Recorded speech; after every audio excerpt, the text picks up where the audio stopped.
बजन ने गाय हमारा के बोली अब के दनवा डिप्रेशन में आ गया काय भगवान कैसन कैसन दिन देखाए हमारा के बोली अब के तनवा पवन में चली रौरा हमारा बाराबादी में हमारा बाराबादी में।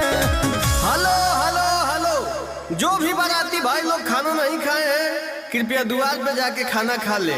ए भाई हाँ ये गांव के हुआ। हाँ हाँ ये का करे के बा बोल रहा तो करे के का बा बरातिया है लियावा खाना खियावा। काहे भगवान तू कैसन दिन देखो लो हमरे के अरे जोरे मन रखो नी चलो चलो पतल लियावा। आज पतल चलाए के पराता हमारा अपने लभर के शादी में आज पतल चलावे के पराता हमारा अपने लभर के शादी में।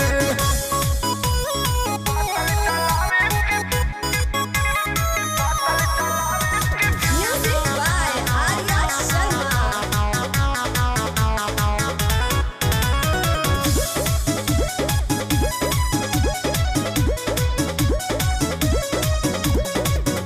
बने वाला रहनी हाँ जवाना कसैया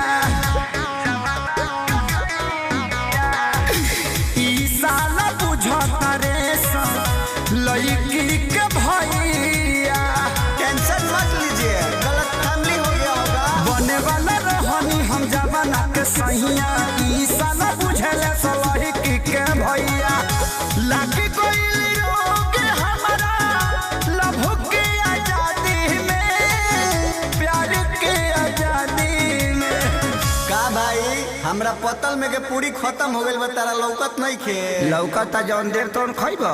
अरे तनी पानी वाला के भेजा भाई, पुलाव दो तनी, एने पुलाव दो। पुलाव पुलाव पुलाव पुलाव ए भाई दूगो पूरी दो एने। तीन कोड़िए सिंखला खइबो।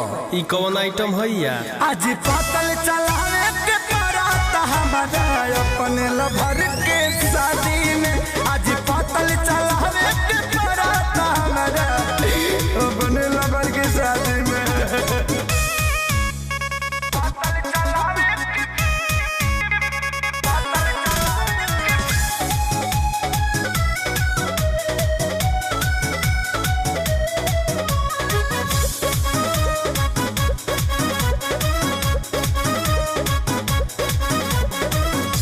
यादो राज खेसारी भान अकेले जिली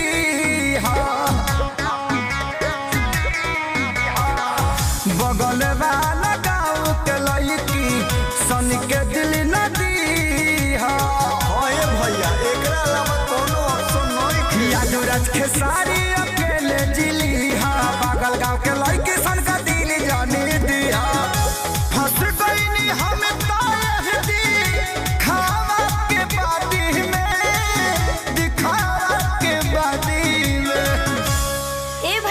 थोड़ा आइए ना इधर, काम है, आइए ना।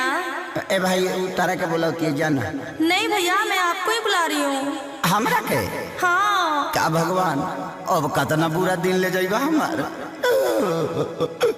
बता दी आज पतल चलावे के पराता हमारा अपने लवर के साथ में।